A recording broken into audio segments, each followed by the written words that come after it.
Et les jointures, c'est probablement la notion la plus importante d'SQL.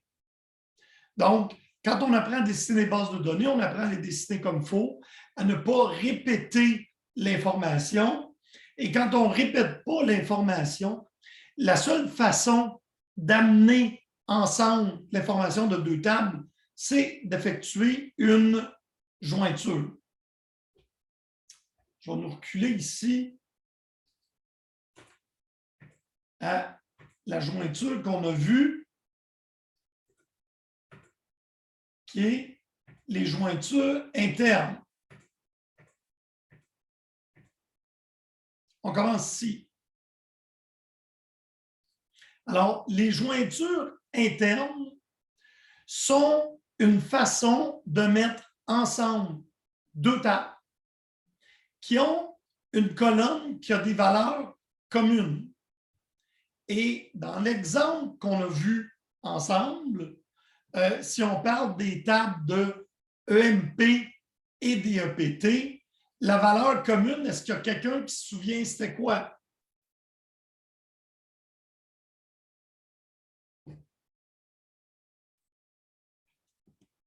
Vas-y, je t'écoute, Antoine. Je me souviens plus exactement du nom de la variable, mais c'était comme un identifiant d'utilisateur ou d'employé. En fait, ce qu'il y avait de commun aux tables de EMP et d'EPT, c'était le numéro de département. Pas le numéro d'employé, mais le numéro de département. Et on va un peu se remettre là-dedans. Parce que ce n'est pas toujours un concept qui est facile à comprendre. Et c'est un concept que s'il n'est pas maîtrisé, ben, ça n'ira pas bien du tout, là. Presque toutes les requêtes que vous allez faire à partir de tout de suite sont des requêtes qui ont besoin de deux tables.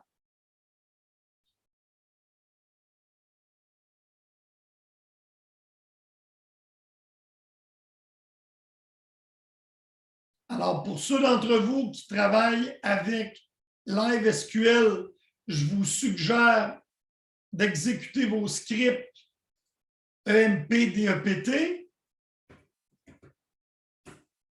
Pour les autres, démarrez votre machine virtuelle.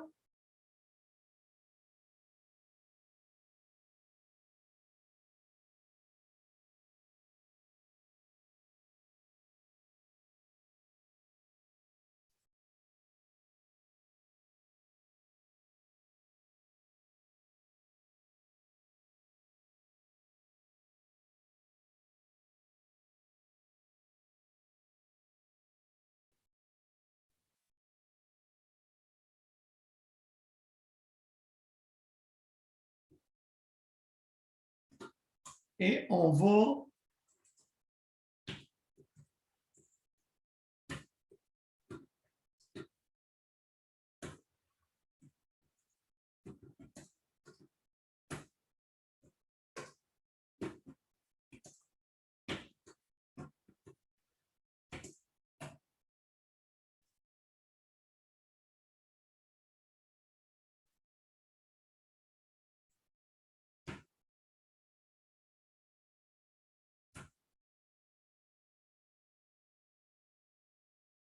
Alors, si on regarde le résultat,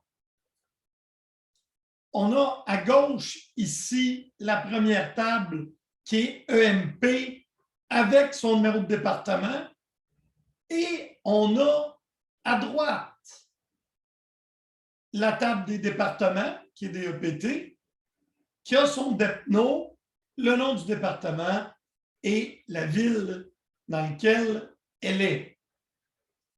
Et on a utilisé la colonne DEPNO pour venir jointer ensemble les deux tables. Et là, si on se rappelle, il nous manque King. Il n'est pas là. Si je fais...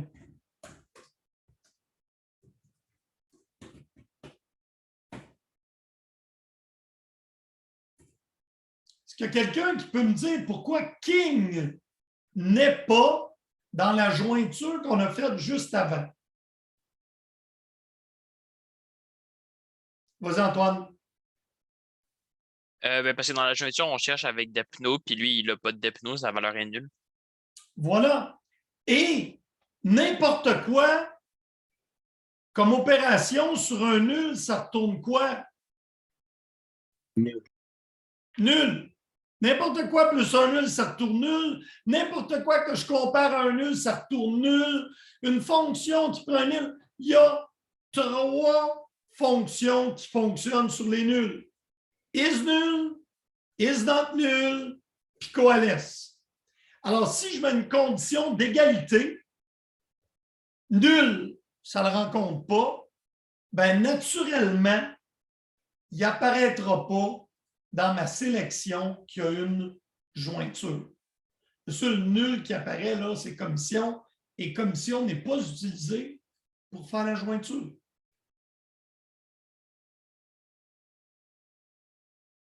On va apprendre aujourd'hui qu'on a d'autres sortes de jointures que la jointure interne, inner join. Et le mot inner est optionnel. Donc, si vous faites from, join, tab 2, il n'y a pas de problème, ça va fonctionner.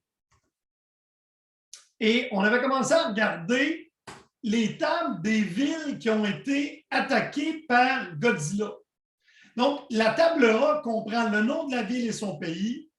La table B comprend la ville et le nombre d'attaques que Godzilla a fait.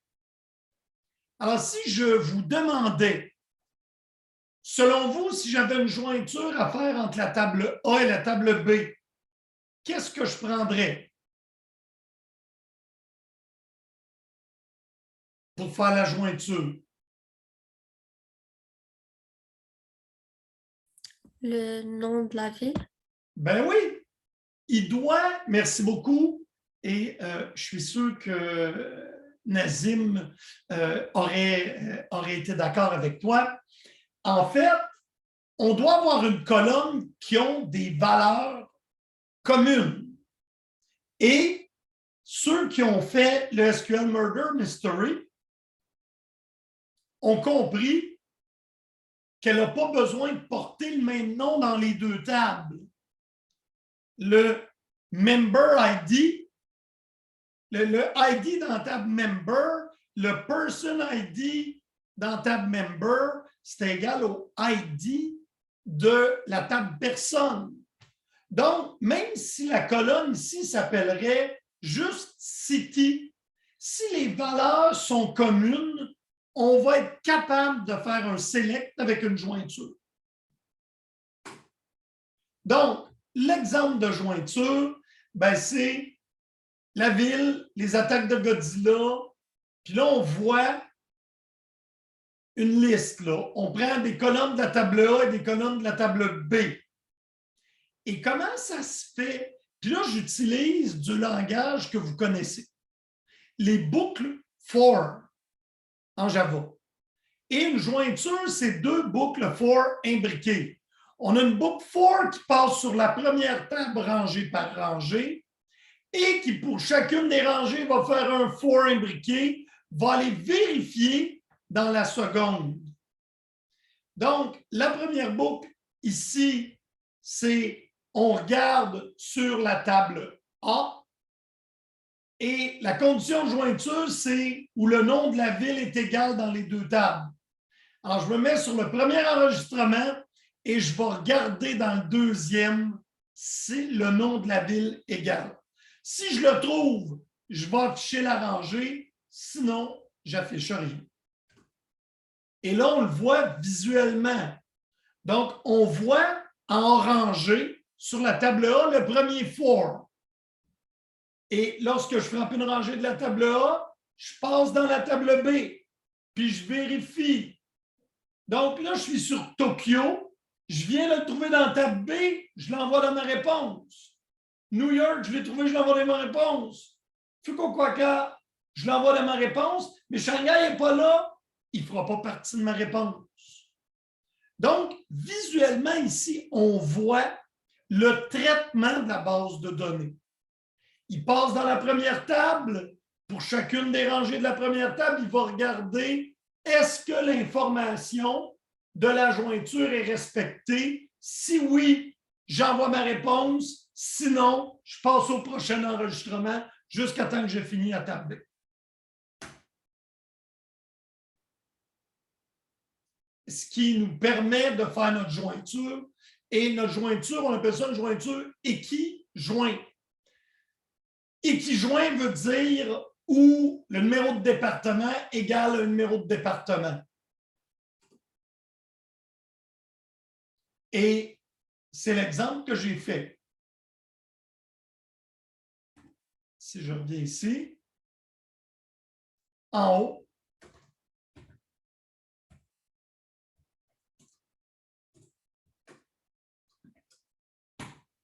à cause du égal ici, ça s'appelle un équijoint.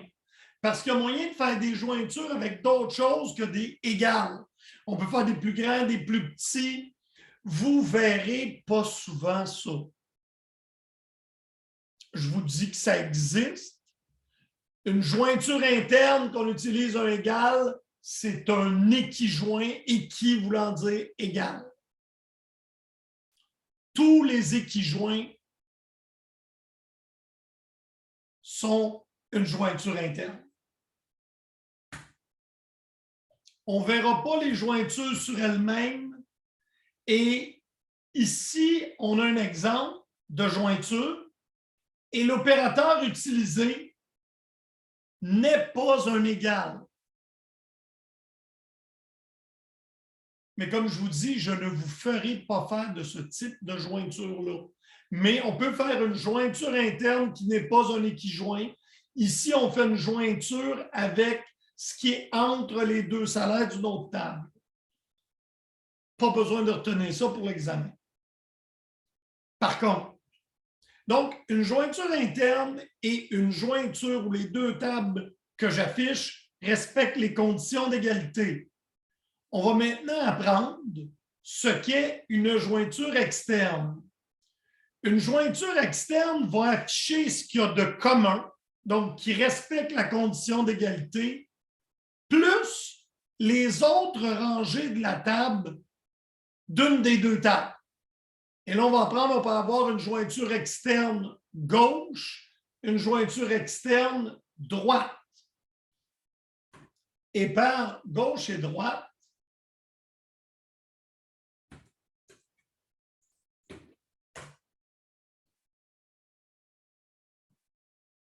donc, je vous avais dit, si tu ne mets rien, c'est un inner joint. Donc, si je veux faire une jointure externe, je mets outer. Et outer est optionnel, mais left est obligatoire. Si je vous demande, dans le système d'écriture européen nord-américain, à gauche, est-ce que c'est le premier mot que vous lisez sur une ligne?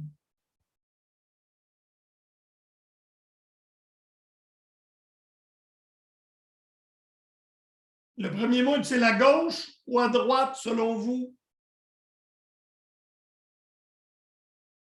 À gauche. Oui. Donc, c'est pour ça qu'ils ont choisi gauche pour désigner la première table. Donc, left outer join, c'est lui dire fais la jointure et ajoute les rangées de la première table qui ne rencontrent pas la jointure. C'est quoi la première table ici dans mon exemple à l'écran?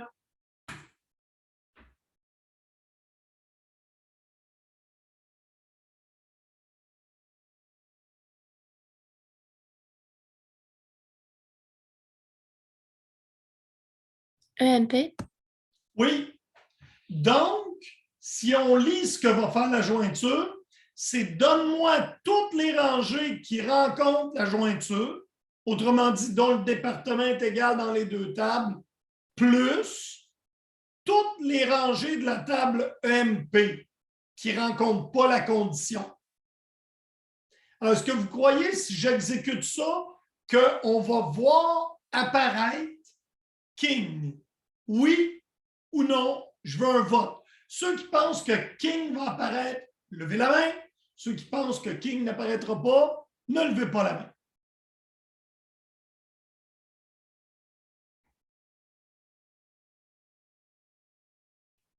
Eh bien, bravo. Vous êtes pas mal là. Vous allez voir maintenant que que King va être là. Pourquoi? Parce que j'ai dit tous les employés. Quand je dis left outer, je dis toutes les rangées de la première table. Kevin, est-ce que c'était un vote ou une question? OK.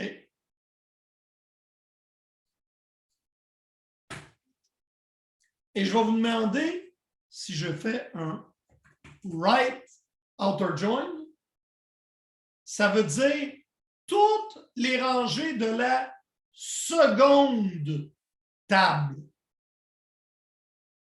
et celle de la première qui rencontre la condition. Alors, si je fais un right outer join, est-ce que King va demeurer là, selon vous? Ceux qui pensent que non, faites lever la main, expliquez-nous pourquoi. Vas-y, Antoine. Parce que, dans le fond, la priorité, ça va être depth. Et vu que King n'a pas de numéro de département, mais dans le fond, il n'y a aucun moyen que King soit relié à cette table-là. Et voilà. Et on va même voir apparaître un département qu'on ne connaissait peut-être pas. Le département 40.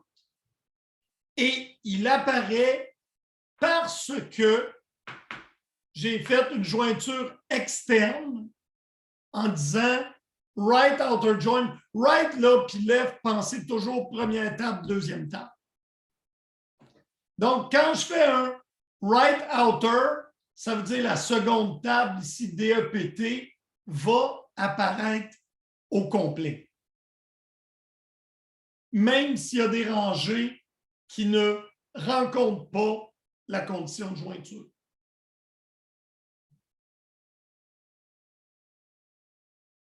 Ça va? Donc là, on a appris à faire des jointures avec deux tables. Qu'est-ce qui se passerait si j'avais à en faire avec trois tables?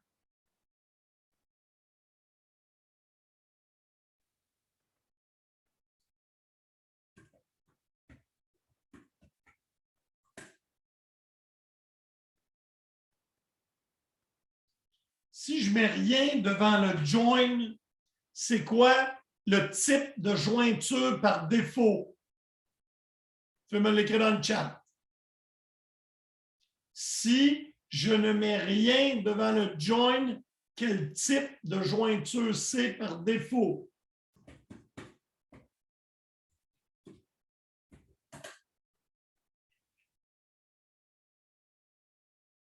OK.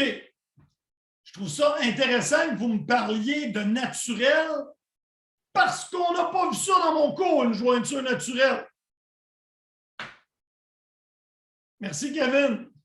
On a vu les jointures internes, les jointures externes. Jointure naturelle, c'est peut-être là dans une slide, mais je vous le dis là, on ne se sert pas de ça dans le cours. Alors, je vais faire ici une jointure entre... Ce ne sera pas les mêmes colonnes.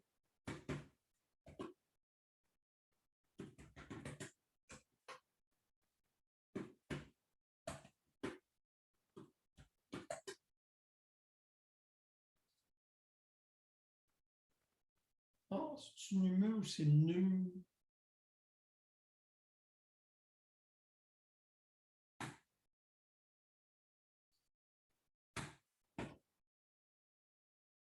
OK. Et là, si je voulais ajouter la table des films, parce que là, je sais c'est qui mon client. Hein? J'ai son nom, prénom ici, mais je n'ai pas le titre du film. J'ai juste son code. Ben, on peut s'imaginer que ça ici, c'est une table. Et j'y rajoute un join.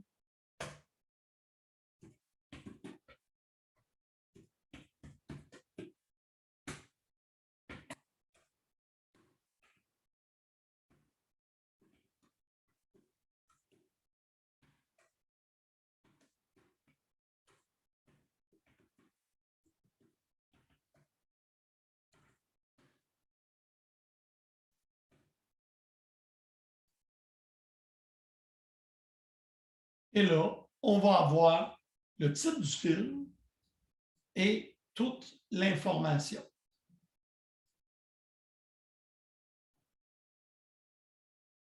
Si j'ai un client qui a loué aucun film, croyez-vous qu'il va apparaître dans ma liste? Gênez-vous pas, chantez-moi ça. Oui, non, peut-être. Donc, la question est... Est-ce que vous pouvez répéter, s'il vous plaît? Je n'ai pas très oui, bien noté. c'est un client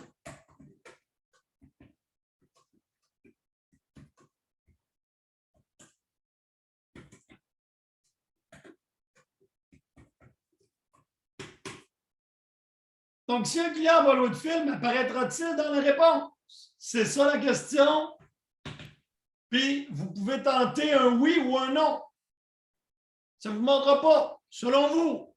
Je dirais non. Et si je vous demandais, Ziad ou à toi, Antoine, pourquoi le client n'apparaîtrait pas? Parce qu'il n'a pas emprunté. Ben, en fait, effectivement, je vois que tu es sur la bonne direction. Nazim, tu veux-tu préciser la réponse de Ziad? Est-ce que ce serait parce que si c'est à cause que le numéro client serait manquant? Et voilà, le client, pour apparaître dans une jointure interne, le numéro de client, qui est une condition ici, doit être là. Mais là, le client, s'il n'a rien emprunté, la table des emprunts pour lui va être vide. Si je voudrais qu'il apparaisse, je m'en viendrai ici et je ferai un right outer join. Première table, deuxième table. Ça, ce que ça dit, c'est donne les requêtes qui rencontrent la condition qui est ici, plus ceux de la deuxième table, même s'ils ne rencontrent pas la condition. Oups. Hop. Il n'y a pas l'air d'avoir de clients qui n'ont pas fait d'emprunt.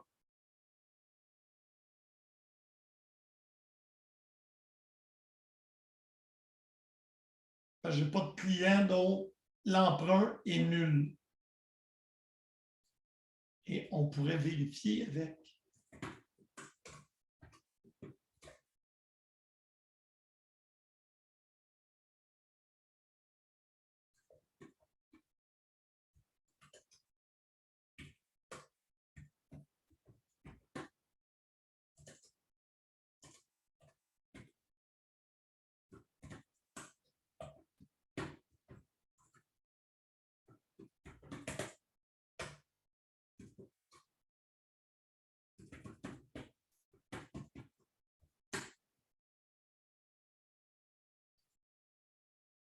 Oh, et j'en ai un!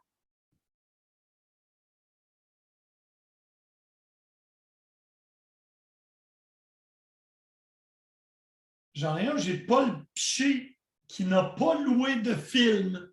Et là, ceux qui me demandent, monsieur, mais qu'est-ce que vous avez fait ici?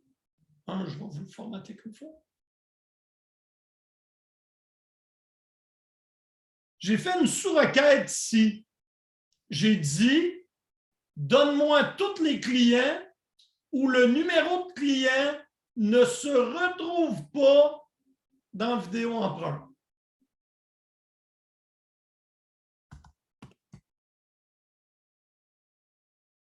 Et malheureusement, lui, quand je reformate, il met les on. si je fais...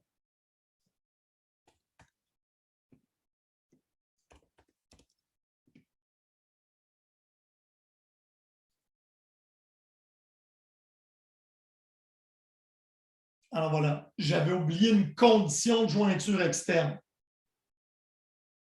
Alors là, il n'y a pas d'emprunt. On a notre client là.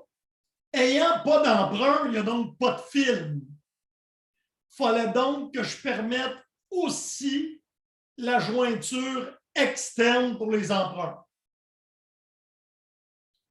Cas complexe, s'il en est un, je ne vous ferai pas faire dans la même jointure des droites, des gauches pour avoir quelque chose comme ça. Et ça, par exemple, je vais vous apprendre comment le faire. Parce que dans le cours d'aujourd'hui, on va apprendre les sous-requêtes.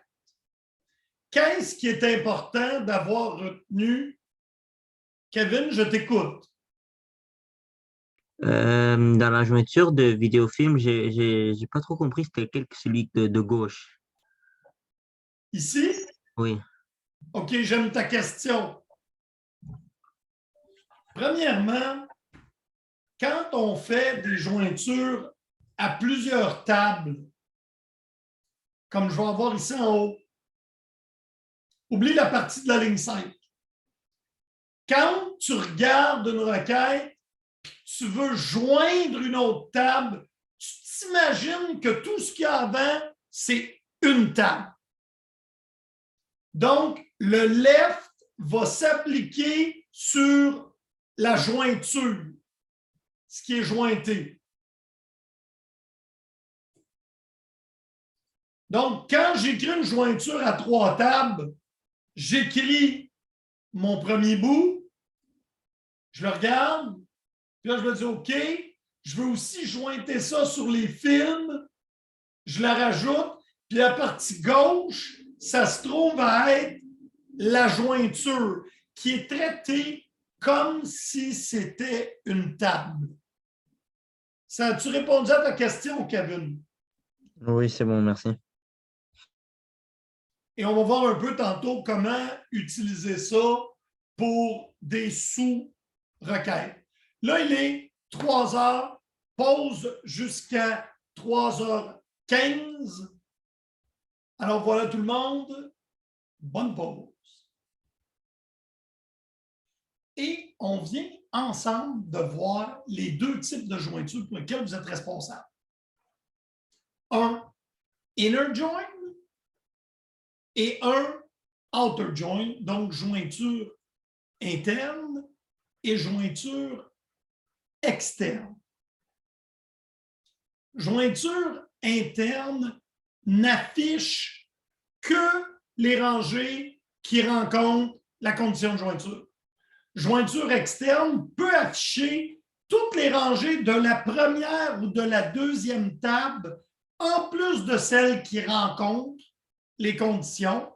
Et première et deuxième, c'est left, gauche pour la première et right, droite pour la seconde. Alors, si je vous demande vrai ou faux, une jointure externe retournera toujours au moins autant de rangées qu'une jointure interne. Je vous l'écris.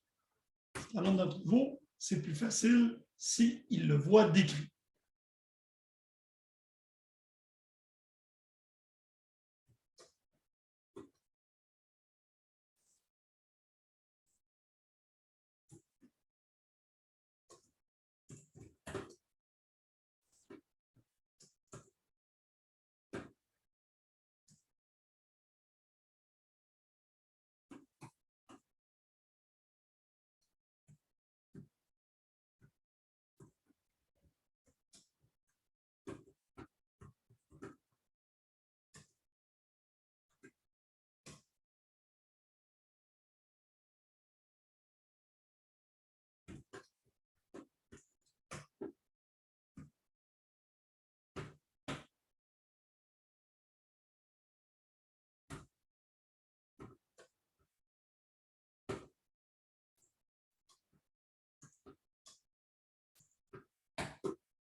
Antoine?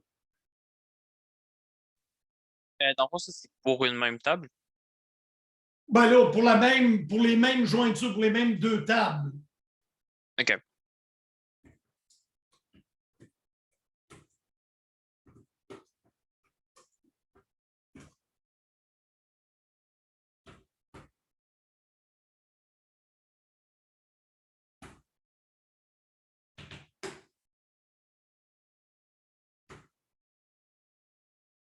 Alors, vrai ou faux?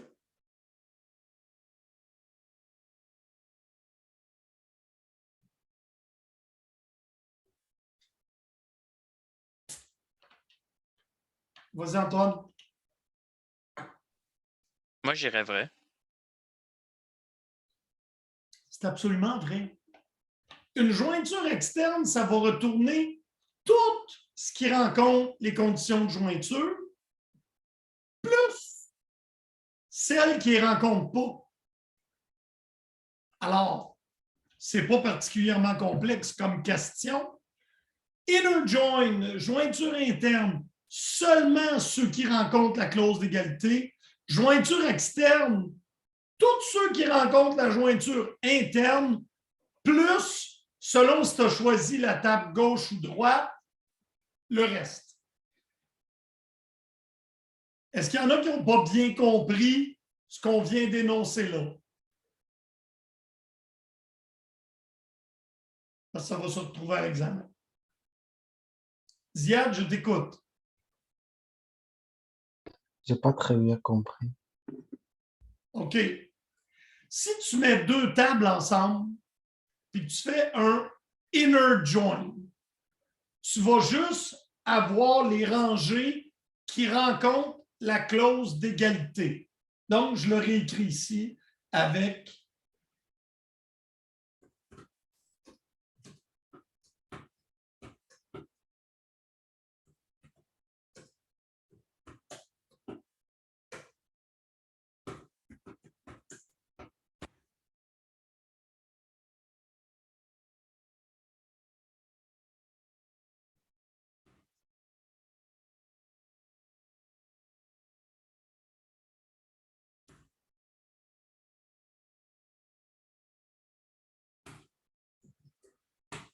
si je te demande, Ziad, en mots, de me dire qu'est-ce que ça va retourner, ce qui est là. Qu'est-ce que tu sais? C'est quoi le résultat que tu vas avoir si tu exécutes cette requête-là?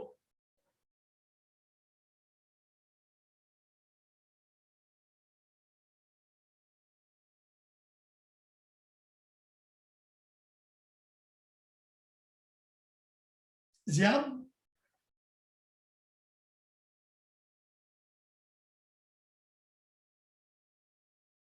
Ziad, est-ce que tu m'entends? Là où il y a où les deux conditions sont validées, genre à peu près.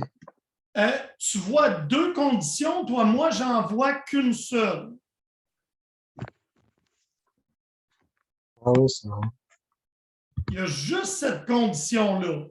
Donc, je te pose la question, vas-tu avoir des employés qui n'ont pas de département dans cette jointure-là?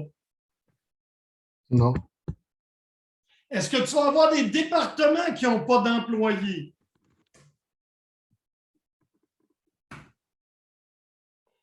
Non. non. Ouais. On doit absolument rencontrer la condition d'égalité pour apparaître. OK. Et si je fais maintenant un left outer, une jointure externe va toujours mettre la même chose qu'une jointure interne, plus celle qui ne rencontre pas la clause d'égalité. Puis là, ben, si tu as un left, ça va être la première table. Donc, tu vas toujours avoir au minimum autant de rangées avec une jointure externe, mais ça se peut que tu en aies plus. Comme ici, on va avoir notre ami King. Oups. King ne rencontre pas la clause d'égalité, mais étant donné que c'est une jointure externe, il apparaît. Donc, pour les mêmes deux tables, une jointure externe, ça va donner un nombre égal ou supérieur de rangées, une jointure interne. Toujours. C'est-tu plus clair, Ziad?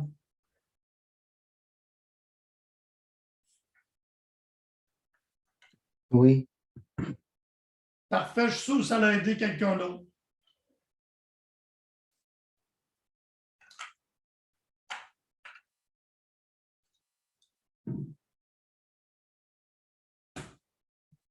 Donc, on avait vu, si on s'en revient ici,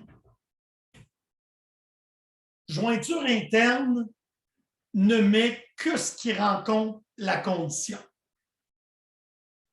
Et là, ben, selon qu'on fait un left ou un right, on va aussi avoir la partie blanche d'une des deux tables, comme ça ici, qui est un left.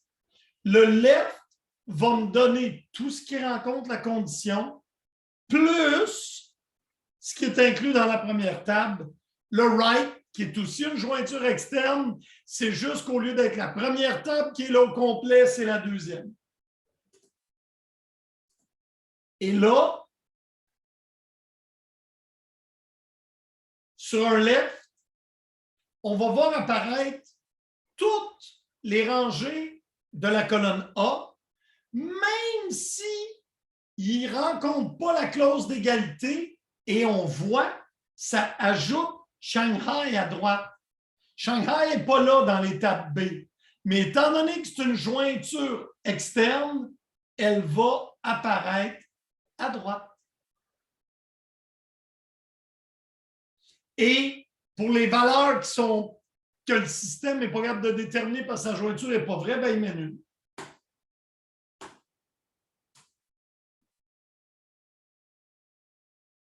Et ça, c'est la jointure externe droite.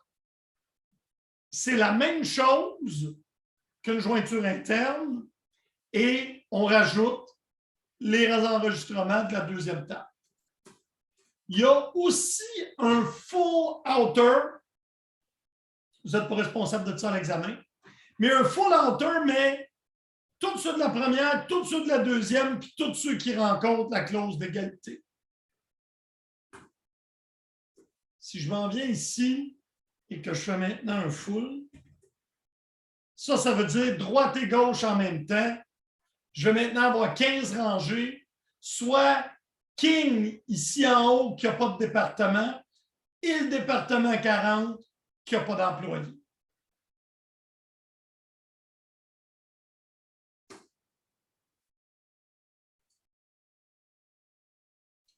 Le produit cartésien.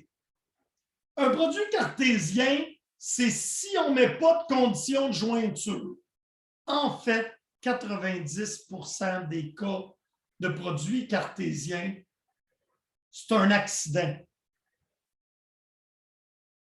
Parce qu'en fait, c'est très rare que tu ne veux pas mettre de conditions de jointure. Si j'en fais un sur mes petites tables ici,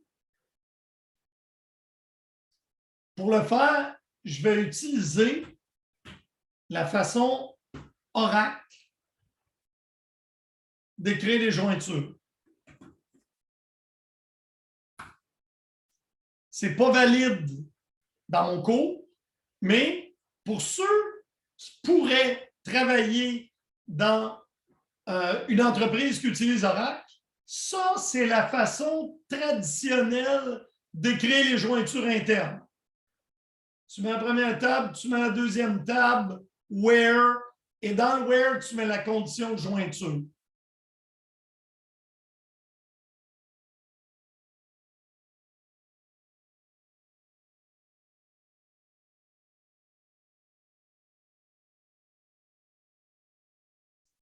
Façon ANSI, refactor, façon Oracle. Là, vous comprenez que si je rajoute des tables ici,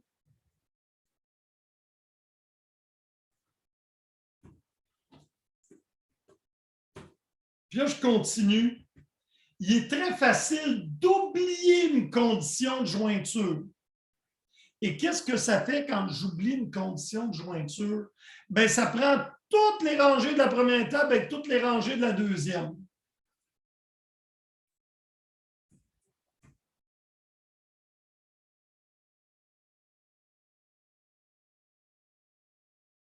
Et ça nous génère 56 rangées qui est tous les employés avec le département 10, tous les employés avec le département 20, tous les employés avec le département 30, tous les employés avec le 40. Ça, tu dois, ben monsieur, c'est pas trop grave. Ouais, mais si tu fais ça sur 2 tables de 10 000 enregistrements, on va regarder ce que ça fait. 10 000 avec un autre 10 000, ça fait 100 millions de rangées. Et si malheureusement, dans votre requête, il y avait un order by, il va falloir qu'ils écrivent 100 millions de rangées sur disque avant de vous afficher le résultat. Sachant que la BD est probablement utilisée par des centaines d'autres utilisateurs, vous allez avoir tiré la base de données à terre. Parce que là, on va être après résoudre une jointure. Alors, c'est une des bonnes raisons pourquoi je ne vous montre pas comment écrire vos joints de la méthode Oracle, mais plutôt, je vous ai montré la façon ANSI. Ah oui, puis là, il n'y a même plus de conditions pour le faire. Where?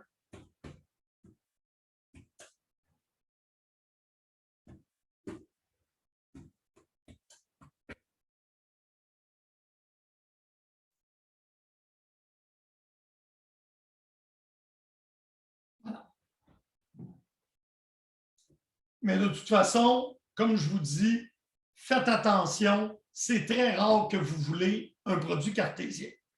Bon, ici, on a la jointure à 3 tables. Je vous ai fait l'exemple. Une jointure à 2 tables, à 3 tables, c'est une première jointure à 2 tables auquel on ajoute une troisième qui se relie au résultat de la jointure à 2 tables. Je peux en avoir autant que je veux. Le résultat d'une jointure, vous pouvez traiter ça comme une autre table. Imaginez-vous que ça, c'est une autre table. Puis là, ben, tu rajoutes un join. Tout simplement. Donc, une jointure à 3 tables, c'est une jointure à 2 tables dans laquelle la première table, c'est le résultat d'une jointure.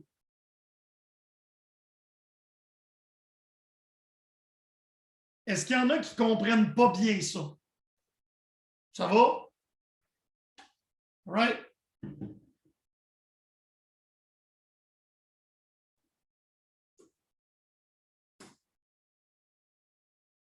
Cross-join, j'en ai parlé. Équijointure, j'en ai parlé. Ici, tu te poses la question, puis j'aime beaucoup cette diapo. Parce que si on la regarde, ça nous aide à déterminer le type de joint que je veux. Pour la première table, est-ce qu'on veut afficher toutes les rangées? Si la réponse, c'est non, on s'en va à droite. Pour la deuxième table, tu veux-tu afficher toutes les rangées? Non. Donc, je ne veux pas toutes les rangées de la première, je ne veux pas toutes les rangées de la deuxième, je veux juste celles qui rencontrent la clause d'égalité. Bien, je fais un inner join. Sinon, si je ne veux pas tout ça de la première, mais je veux tout ça de la deuxième, je fais un right. Si, au contraire, je veux toutes les rangées de la première, mais pas toutes les rangées de la deuxième, je fais un left. Et en dernier, vous voyez, as-tu besoin de toutes les tables, toutes les colonnes, sans égard à la jointure? Ben, si la réponse c'est oui, fais attention, c'est un cross-join, puis c'est pour ça qu'il te dit t'es-tu vraiment sûr? Et on a ici un tableau pour la même réponse. Et comme j'ai dit ici, naturel, là, dans mon cours, on ne travaille pas avec des jointures naturelles. Jointure naturelle, c'est un inner joint duquel les noms des colonnes portent le même nom. On va appeler ça un inner nom, un inner joint.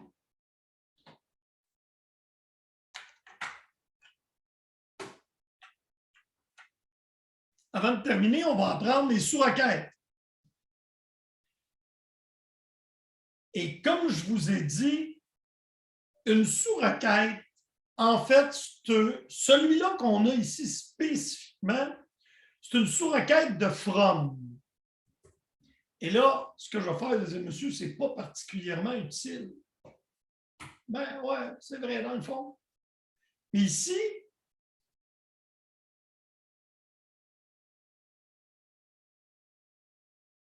ah, c'est ça.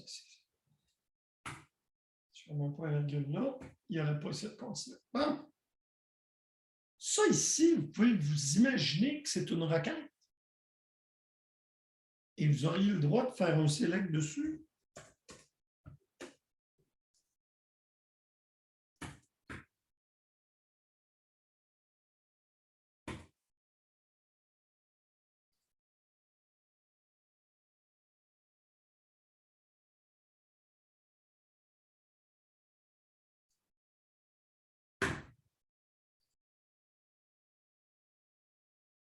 Et là, vous comprenez que ça, c'est traité. Et là, c'est facile de s'imaginer un nouveau join. C'est ce que je vous disais.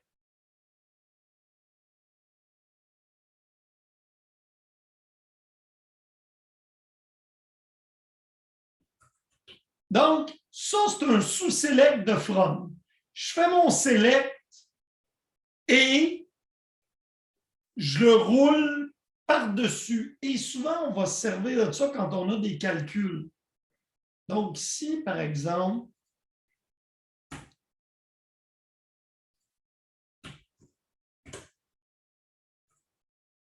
Depno, virgule, average de salaire, group by Depno. Puis on va demander lequel, je vais dire T parce que c'est le même. Puis on va rajouter, mettons, des points lock. On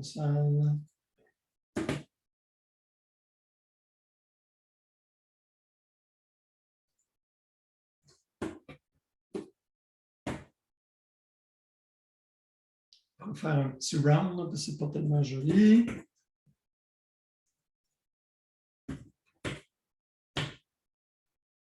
Et là, voyez-vous que le nom du colonne n'est pas tellement hot.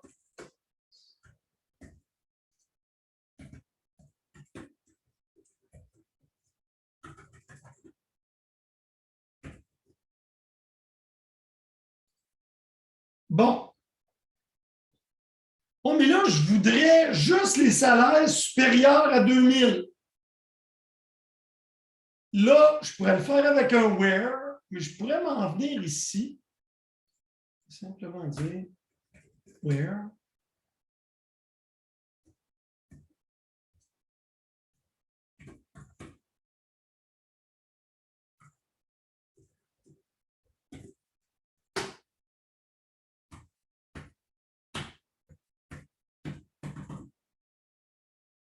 Je n'ai même pas besoin de ça. Ah, peut-être que c'est des minuscules.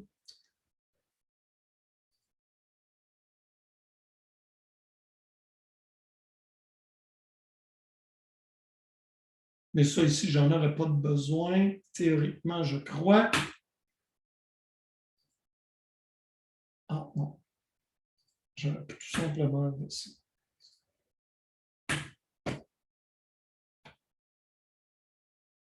Alors, pour mon select ici à l'externe,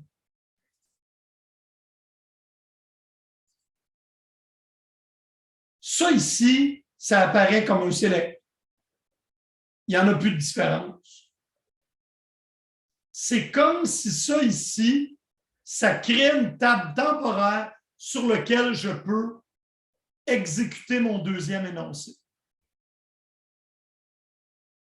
Et c'est ce qu'on appelle un sous-select de from. On en a d'autres. Donc, les sous-requêtes, leur type, c'est où est-ce qu'ils sont utilisés. On peut les utiliser dans le from, dans le where et à la place d'une colonne. On va les voir. Là, on peut avoir une sous-requête de where. Je vais vous donner un exemple.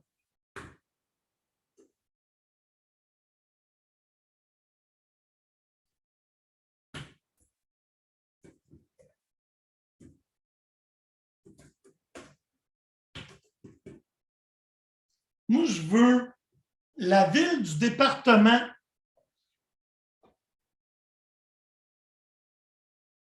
dont la moyenne est plus élevée que le département 10. Donc, je répète, je veux la liste des employés dont le salaire, salaire, les doigts me fourchent.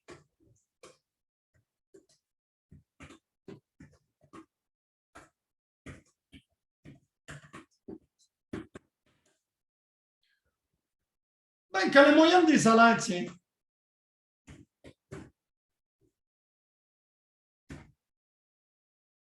Là, si je vous pose la question, si je te le demandais là, aujourd'hui, avec tes connaissances, qu'est-ce que tu ferais pour répondre à ma question?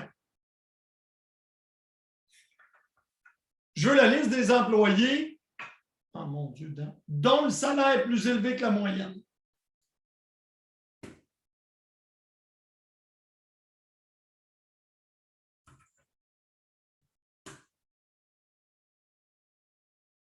Vas-y, Antoine.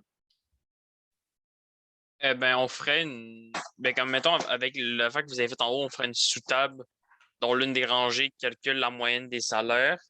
Puis ensuite. Dans. Mais on pourrait le mettre dans le where. T'es trop brillant. Moi, je te dis, imagine-toi que tu ne connais pas les sous-requêtes, puis je te pose la question. Comme un peu. Ben, faudrait le calculer dans la clause. Donc, c'est la moyenne des salaires from MP, right? C'est ça que tu ferais. Mais c'est encore ça que tu vas faire. On va la formater comme il faut. Là, ça me retourne la moyenne des salaires. Tu es d'accord avec moi? Ouais. Moi, j'ai demandé la liste des employés.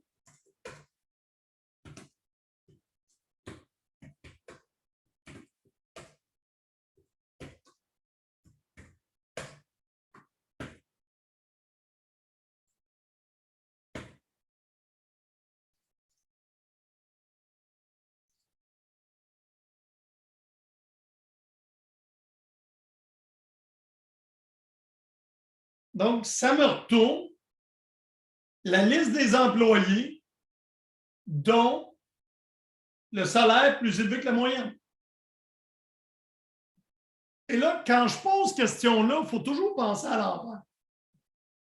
Qu'est-ce qu'on cherche en premier? Bien, on cherche en premier la moyenne des salaires. Et à partir de là, un coup que je l'ai trouvé, ben, j'ai juste à faire select tous les employés where le salaire est plus grand. Puis là, ce que je mets en parenthèse, c'est la moyenne des salaires.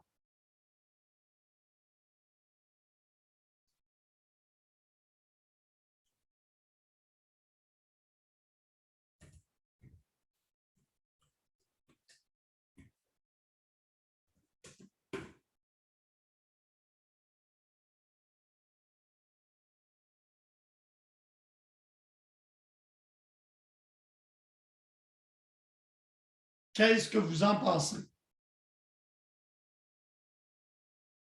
Donc, j'écris l'énoncé de ce qu'il faut que je trouve en premier. Puis après ça, je le remplace.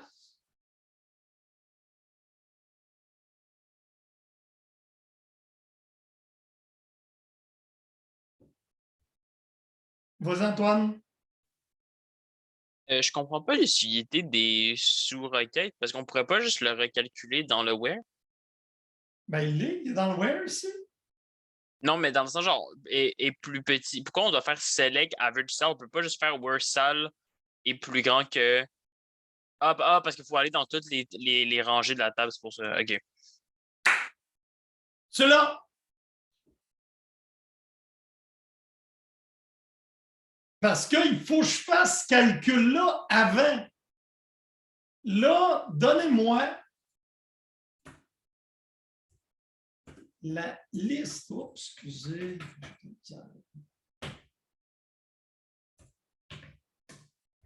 Liste.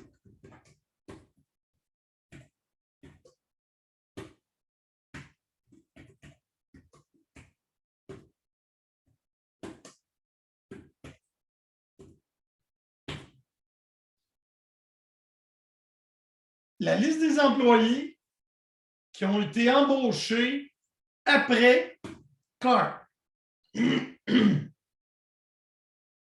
Allez-y.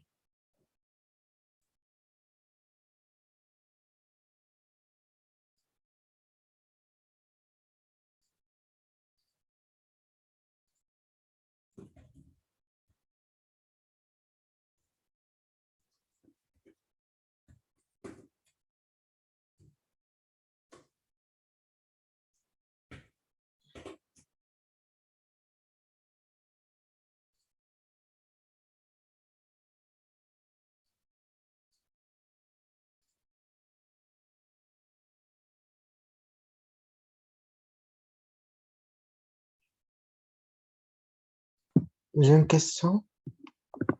Vas-y, Ziad. Le après Clark, c'est selon quoi?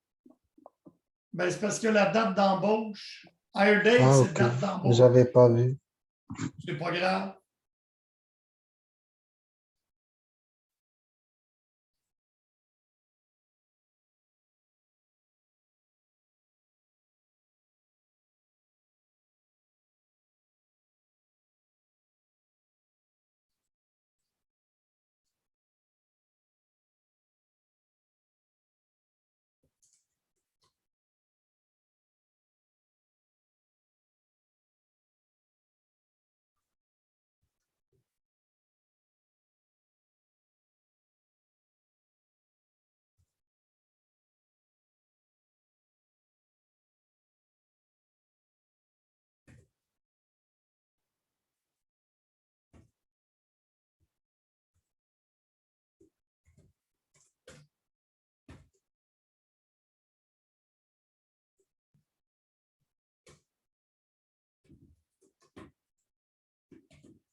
En fait, je vais vous poser la question.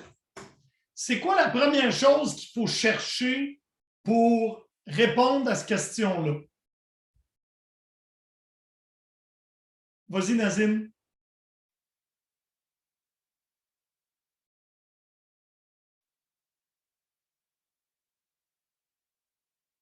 Pas de problème, Nazim, on attend Allô? un bout trop. Allô, allô, allô? On t'entend bien? Ok. J'avais dit quoi déjà? J'avais dit il faut prendre la date, le hire date de Clark en premier. Et voilà. Donc, on va faire un select hire date from EMP where ename égale. Donc, ça, c'est la première chose qu'on a besoin de chercher.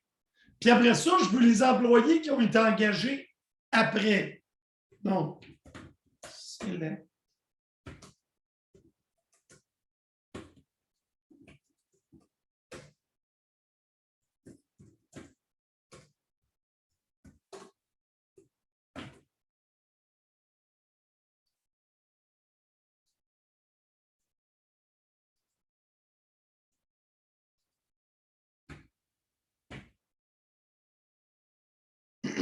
On va vous le briser comme il faut.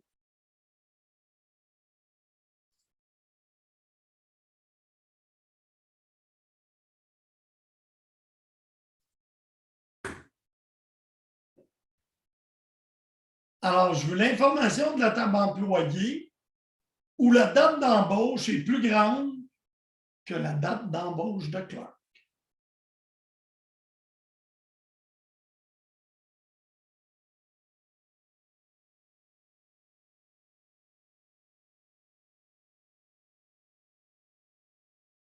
Est-ce qu'il y en a qui ont des questions sur ça? Donc là, on sait comment faire un select puis une sous-requête de from. On sait comment faire un select avec un sous-requête dans un where. Il reste une sous-requête de colonne.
C'est parce que je pense que D, ça veut. Il sait pas c'est quoi dans le contexte de ça. Définitif, j'ai mis l'alliance avant table. Hein?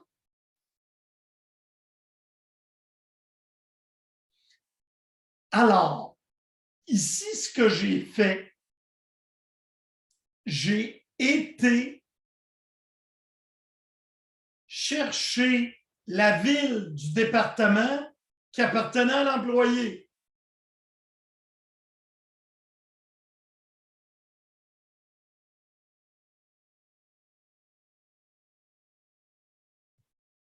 Fait que mon select devient select la ville qui s'appelle là dans la table département. De la table des départements, where, là, je lui donne une condition, d.depno égale le numéro de l'employé sur lequel je suis.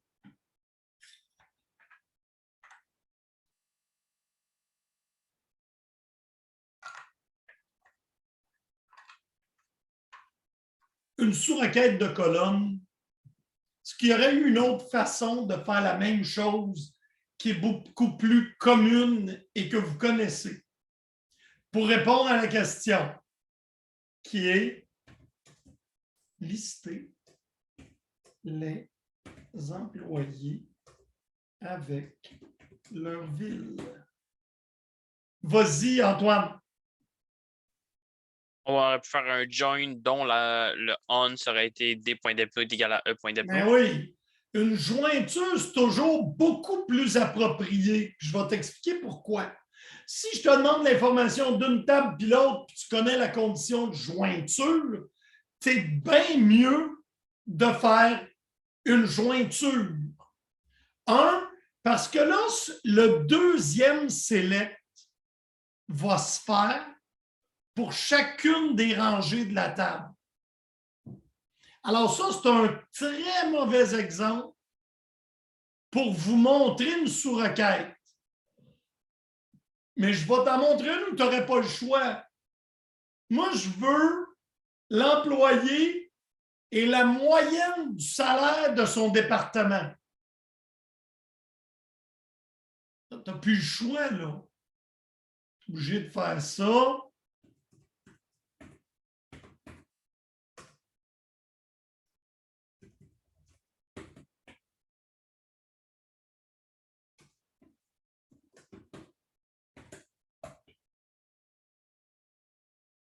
En plus, ça va être le fun. On va avoir des E2, E1. Wow! Un cas pas simple.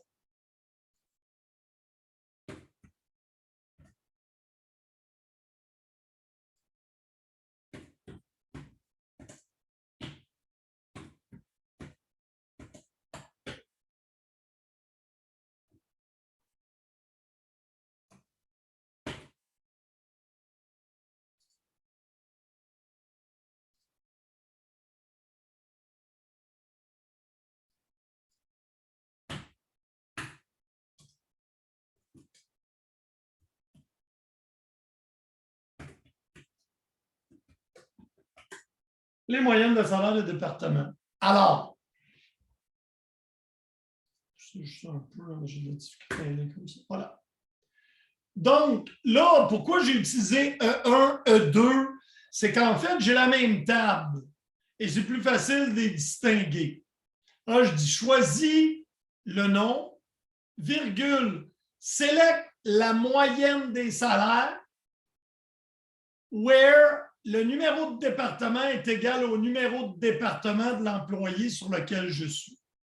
Ça, je n'ai pas le choix. Je ne peux pas le faire avec une jointure.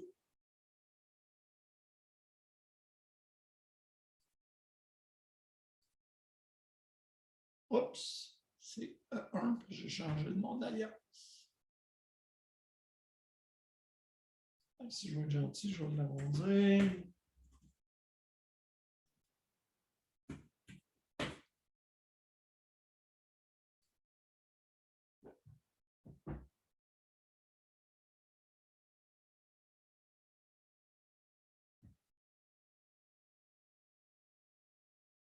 Y a-t-il quelqu'un qui n'a pas compris?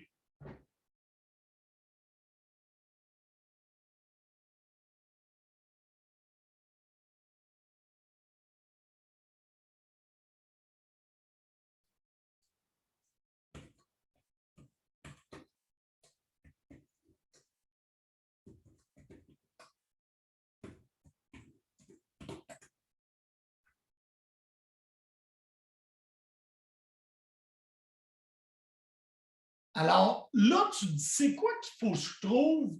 C'est la moyenne des salaires du département de l'employé. Je n'ai pas le choix. Ben ça, c'est la moyenne des salaires du département. Si je n'avais pas le where ici, ça me donnerait la moyenne de tous les salaires. Select round de moyenne de la table employée. En ajoutant ça ici, quand l'employé, je suis un employé, je prends le numéro de département et je l'injecte dans le sous-select. Un peu comme une jointure. Vous allez avoir la chance de pratiquer. Alors, on a des sous-requêtes qui ont plusieurs rangées, puis on en a qui en ont une seule. À date, les scénarios qu'on a faits, on avait des sous-requêtes à une rangée dans le where. Mais si je vous disais, retourne-moi les employés, on retourne ici, lister les employés qui sont dans des départements qui ont plus de 3 employés.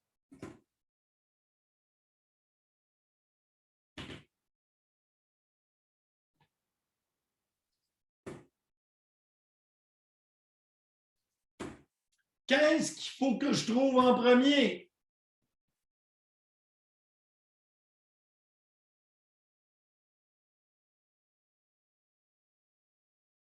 Antoine?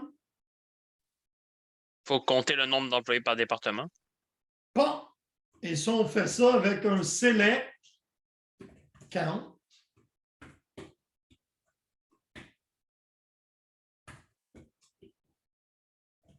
From EMP.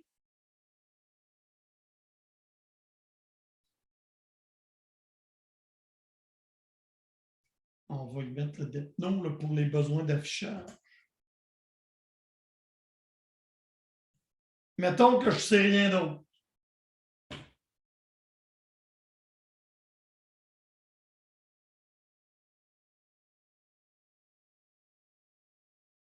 Ne pas oublier de lui faire son group by.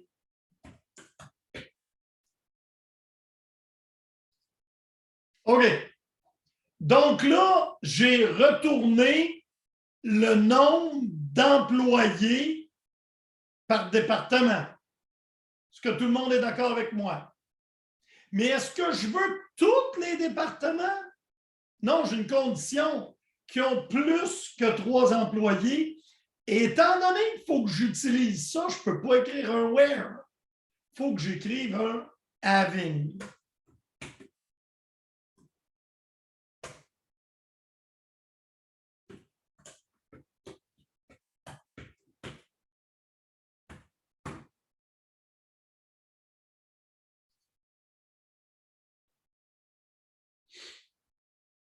Est-ce que tout le monde est d'accord avec moi? Là, j'ai les numéros de départements qui ont plus de 3 employés. Je t'écoute, Antoine. Je n'ai pas compris pourquoi on ne pouvait pas utiliser le where. Écris-le. Fais-le.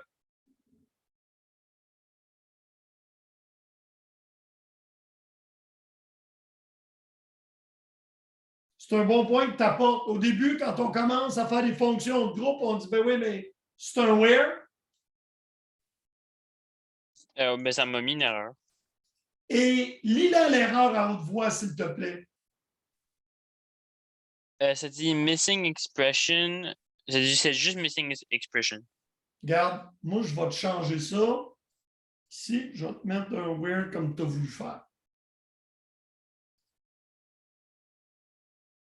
Puis là, en fait, tu te rends compte, oh non, le where doit aller là.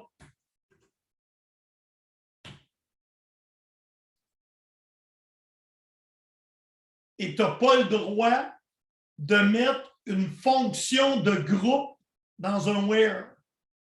C'est ça la restriction. Parce qu'il faut que tu ailles regrouper tes données. Where, tu aurais eu le droit de dire where, mettons, depno égale 12. Ça, tu aurais eu le droit de faire un where comme ça. Ou where, higher date, plus grand que, puis tu veux une date. Tu as le droit. Mais tu n'as pas le droit d'utiliser une fonction de groupe. Si tu veux utiliser la fonction de groupe pour restreindre les rangées, il faut que tu fasses having.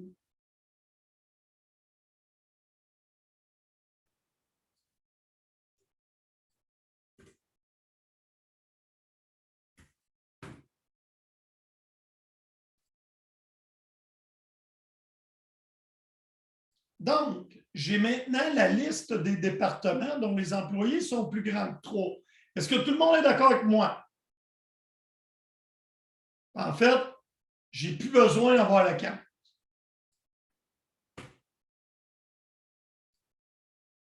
Ça, c'est la liste des employés, la liste des départements qui ont plus de 3 employés.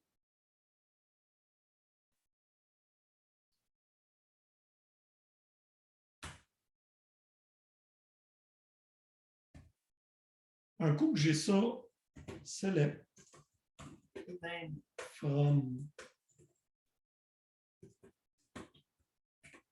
where.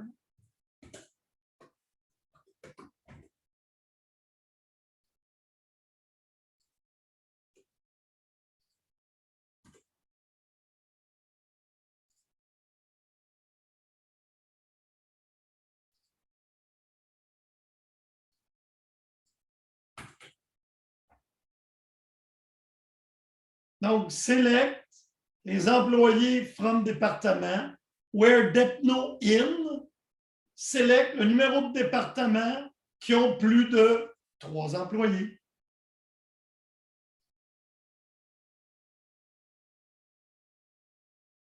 Puis là, si je veux être gentil, je peux ajouter ici Depno là, pour nous permettre de le voir.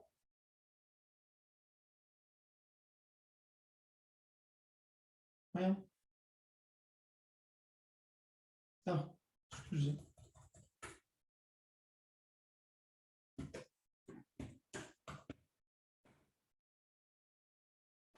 Donc, c'est les départements. On voit clairement que c'est les départements 20 et 30.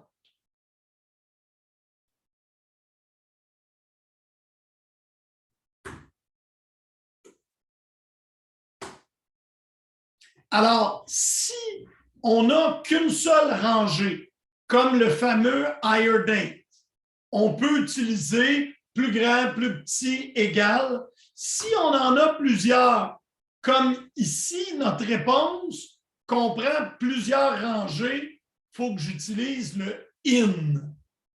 Parce que je ne peux pas dire where Depno égale puis retourner plusieurs enregistrements.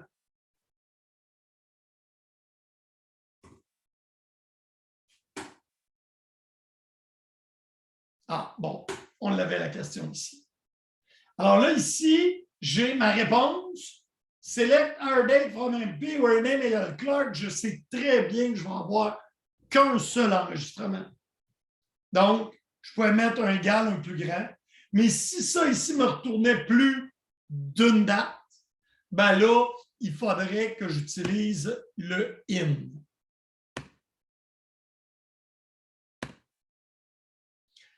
Je ne passerai pas sur le any ou all. Any, là, ça veut dire que la valeur retournée est là pour un des membres de la liste.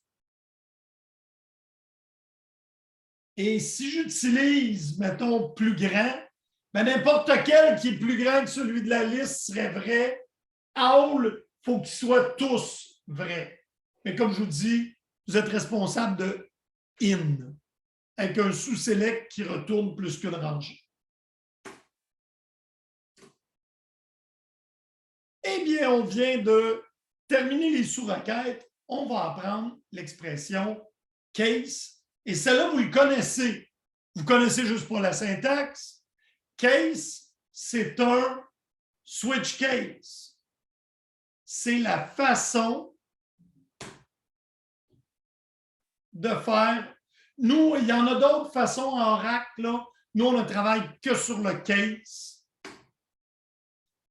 Et en fait, on va travailler avec le case when et non pas le case colonne. Parce qu'avec le case when, on traite tous les cas.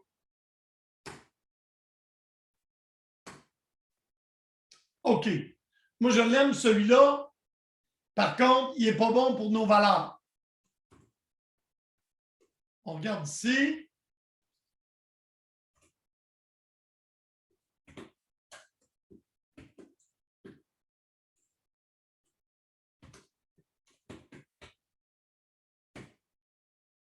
Donc, on voit ici que j'ai des salaires qui varient.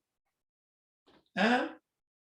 Ce que je veux, c'est si le salaire est plus petit que 1000, je veux qu'on écrive Pauvre toi, si le salaire est entre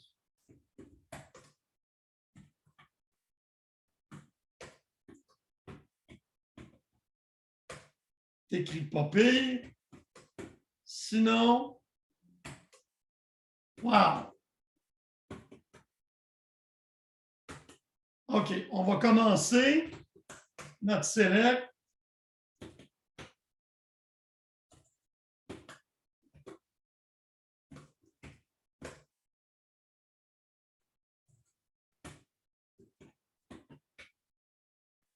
Donc là,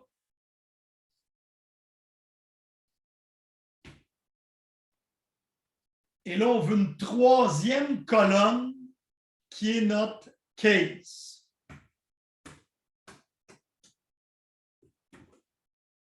Case.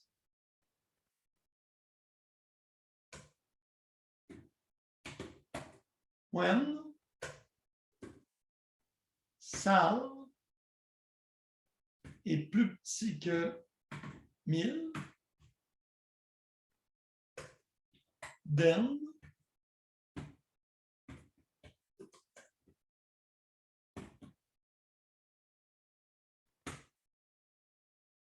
case when sal est plus grand que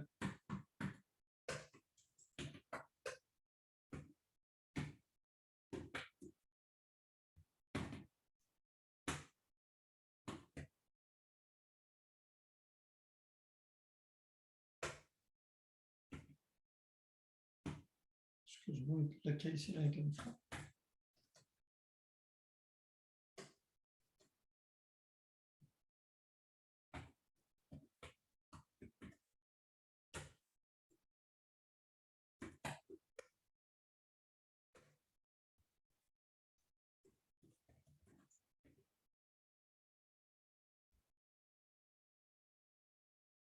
Donc là, pour chaque employé, il va regarder le salaire. Si c'est plus petit 3 000, il va écrire pauvre toi. Si c'est plus grand que 3 000, il va dire wow. Puis sinon, il va écrire pas mal. Puis ça, ben, c'est une colonne. Le case débute avec un case, finit avec un end.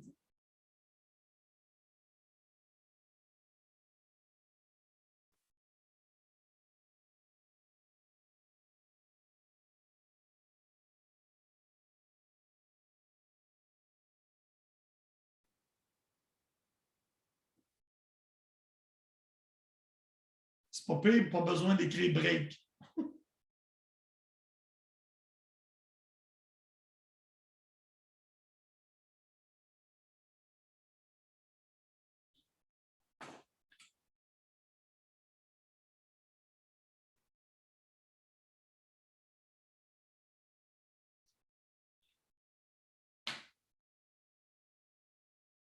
Est-ce qu'il y en a qui n'ont pas été capables d'obtenir mon résultat?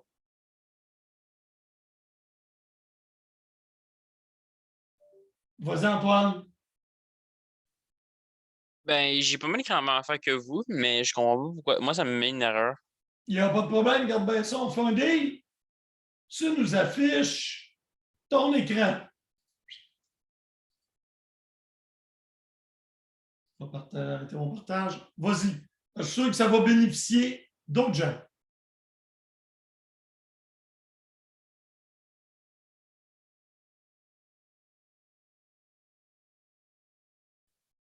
Genre, c'est cet endroit-là. Je comprends pas qu'est-ce qui est pas bien. Là, c'est ta partie d'en bas, right? Ouais, c'est là. Tu as mis Select. C'est une étoile, ça, je ne suis pas sûr que je le vois, là. Oui, c'est une étoile, là, c'est une étoile.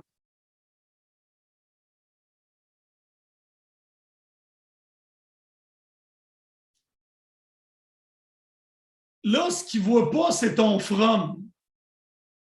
Mhm.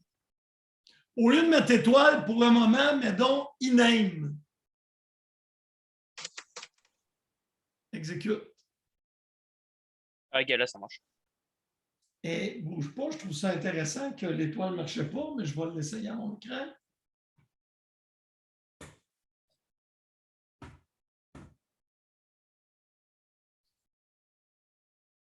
Tu n'as pas le droit de mettre une étoile. Je l'essaye, là, puis ça ne marche pas plus que toi. Alors, si tu veux cesser ton partage d'écran, j'ai exactement la même erreur que tu avais. Voulez-vous que j'arrête le partage d'écran? Oui, s'il te plaît. J'ai fait étoile, là, puis il ne voit pas le from.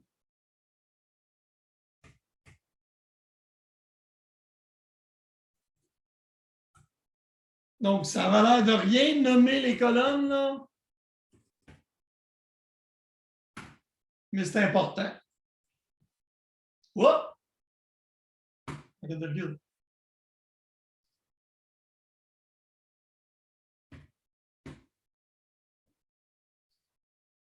Ah, il n'y a rien à faire avec ça. Donc, un case, ça s'écrit dans le cadre d'une colonne et c'est pour effectuer un traitement sur cette colonne-là, cette rangée-là.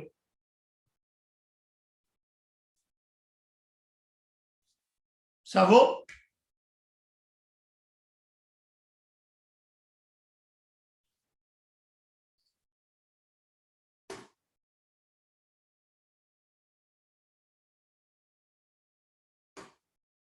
Et là, ça, c'est ce qu'on a commencé à regarder.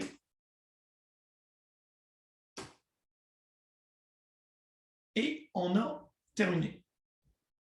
Alors, as-tu une question, Antoine? Ouais. Est-ce qu'on aurait pu faire cet exercice-là avec la fonction between? Ou bien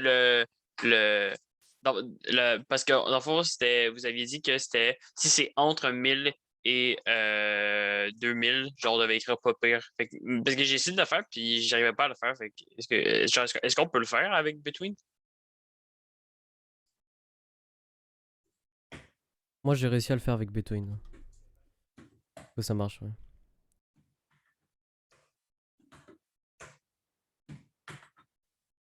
Je pense que c'est moi qui avais la mauvaise. Je l'ai mal écrit, je pense. C'est pour ça. Regarde, on l'a regardé. Pas mal. Else.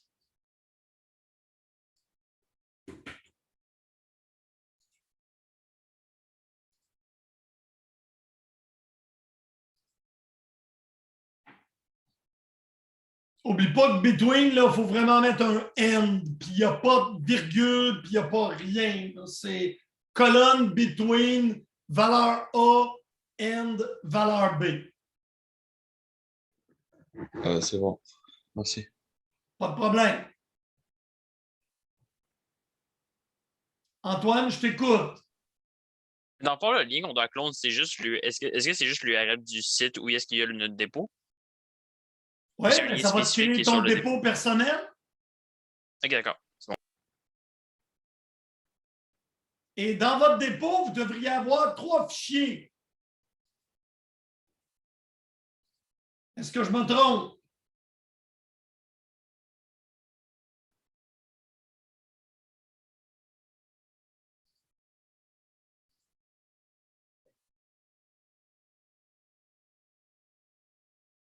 Quand vous êtes rendu ici, là,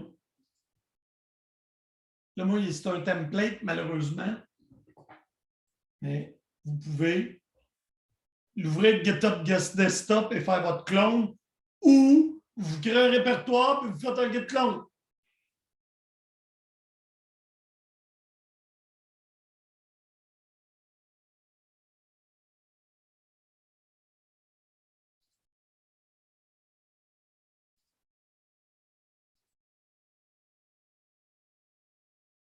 Ah! J'ai pas mal plus de monde qui ont fait le clone. Félicitations! J'en ai 13 là, qui ont été capables d'aller chercher. OK. On va regarder le document de consigne et je vais répondre aux questions. Donc, ici, vous avez le propriétaire de la première application que vous avez faite, Vidéofilm. M. Blockbuster a fait faillite. Mais il a décidé de lancer une nouvelle entreprise qui est une entreprise de location d'outils.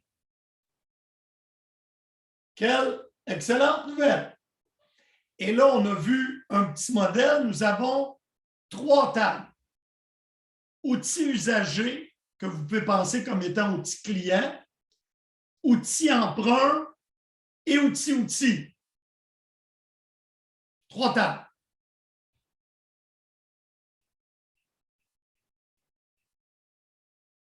Vous pouvez utiliser SQL Développeur et votre machine virtuelle ou utiliser Live SQL, un ou l'autre. Copier-coller le TP2, TP1P2.SQL et exécuter le script.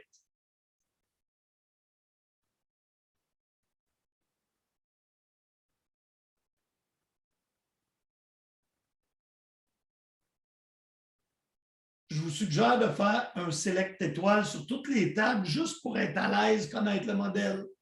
Donc,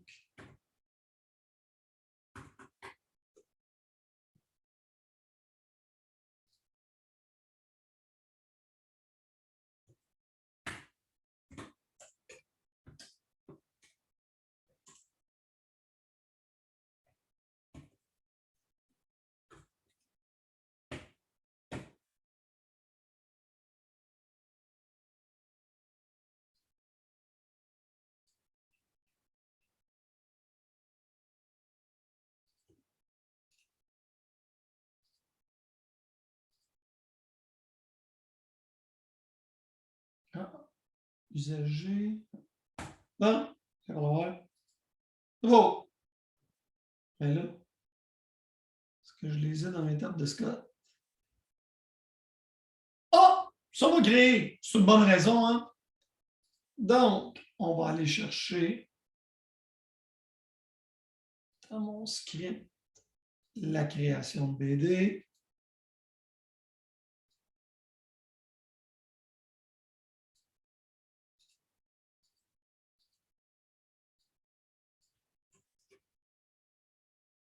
Et là, quand vous voulez un script à un SQL développeur, c'est le deuxième petit bouton de la barre d'outils pour qu'il fasse tout. C'est beau. Puis là, on va réexécuter.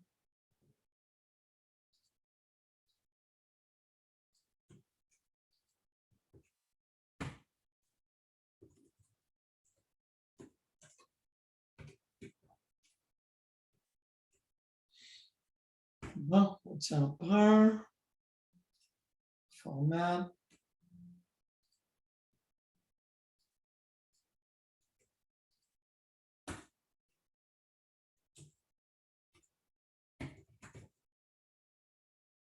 Outils usagers. Et finalement,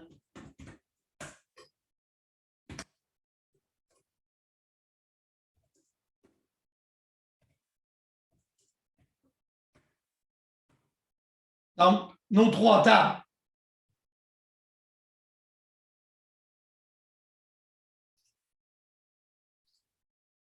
Alors maintenant, vous savez ce qu'il y a dedans.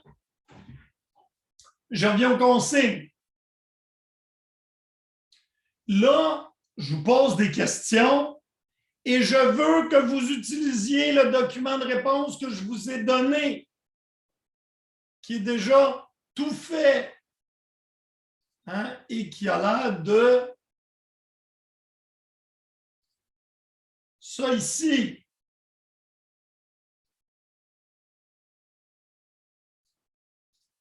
Donc, ouvrez-vous ça avec Visual Studio Code si vous voulez.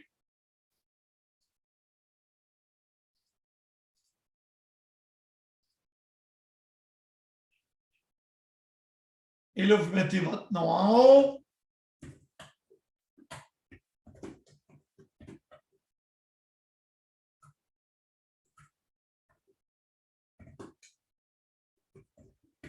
OK.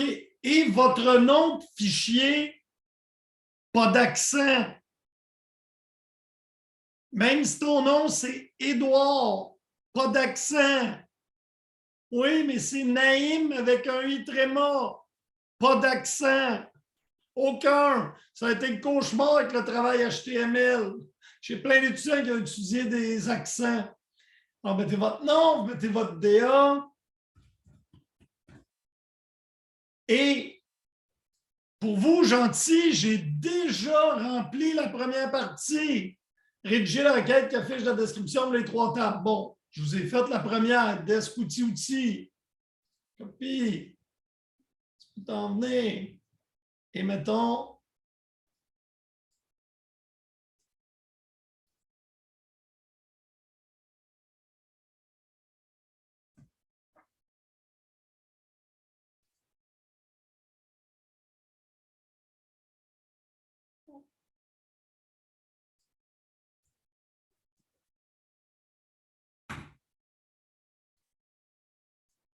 Voyez-vous, parce que vous êtes ici et vous êtes gentil, je donne la réponse à la première question. Ça vous donne les colonnes de la table.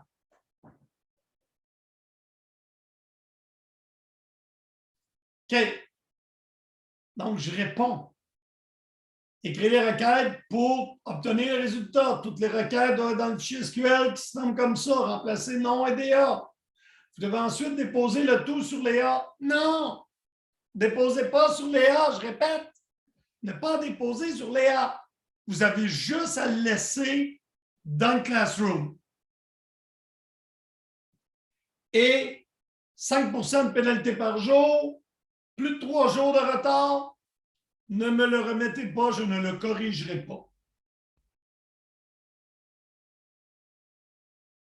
N'effacez pas les questions du document de réponse. Remettez le fichier .SQL. Je ne veux pas un document Word, je ne veux pas un PDF.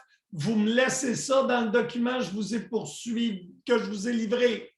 Ensuite, pour chacun des cas, affichez l'information avec des noms de colonnes qui paraissent bien, pas les noms par défaut.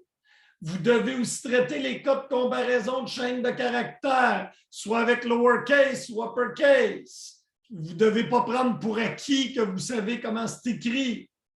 Vous devez traiter les nuls, formater les dates de façon appropriée et arrondir les nombres à 2 décimales.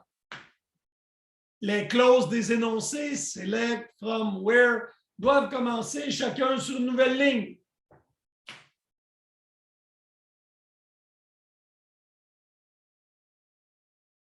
Mehdi, je t'écoute. Monsieur, c'est quand qu'il faut remettre le TP?